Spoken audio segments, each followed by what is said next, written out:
So question 2 here, I want to approximate each of the following with linear approximation or an equivalent method. And I do want to show all my work. You need to make sure you do that.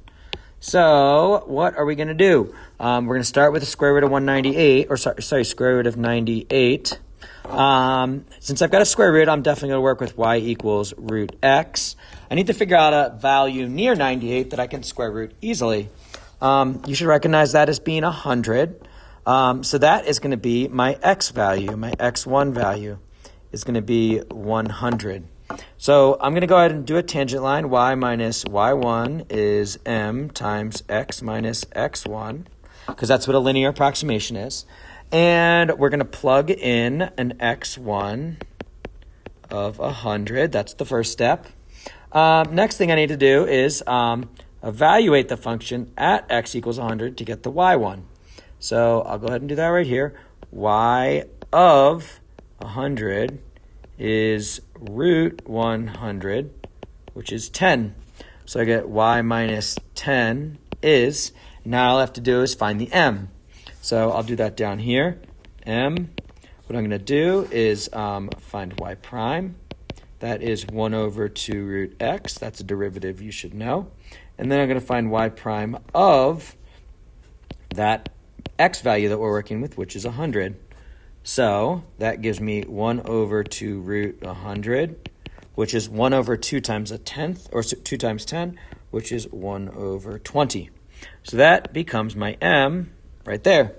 Now all I got to do is plug in the value that we're trying to approximate, which if you remember back, that's that 98. That's going to become my x value, and I'm just going to solve for y. So that gives me y equals, I'll move the 10 over, 10 plus 1 over 20, whoops, boink, undo, 20, not 12, times 98 minus 100. That gives me 10 plus 1 over 20 times, when I do that and subtract, I get a negative 2. Make sure you don't miss that negative.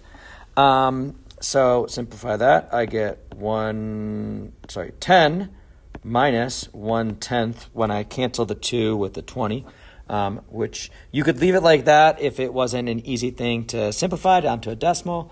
I like to, and I think it's reasonable for you to change this over to 9.9. And that's the answer for number 1. B is going to be really similar except for different value, different function, and I'll go over that in just a moment. So for B, we're going to go through the same mechanics. We're trying to do 20.1 to the fourth. So we're going to take the function y equals x to the fourth. I'm going to evaluate that. Y of 20 is 20 to the fourth. That's going to be 1, 2, 3, 4 zeros.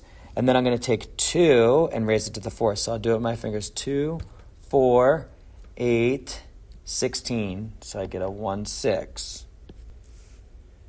So that's 160,000. So from there, we'll write our y minus y1 equals m times x minus x1. So I'm going to write that there and then do my scratch work up top. I know that I get y minus 160,000 equals blank times x minus, what value? 20 is the value that we're building it around. So I need to find the derivative of this guy. When I do that derivative, I get y prime is 4x cubed. Now I'm going to evaluate that at 20.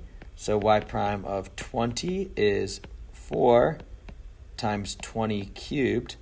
Again, that's going to be 4 times, all right, I get 8 with 3 zeros. And I can do that. That gives me 32000.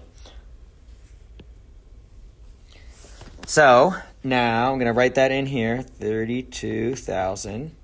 And now I just have to plug in the value that we're looking for.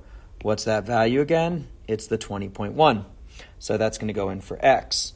I'm going to skip this a little bit. When I do 20.1 minus 20, I'm just going to get 0.1. So I'm going to take a couple steps at once here. I'm going to write y equals 160,000 plus 32,000 times 0.1. Again, move the decimal. So I just get 160,000 plus 3,200, which is equal to 163,200. So 163,200.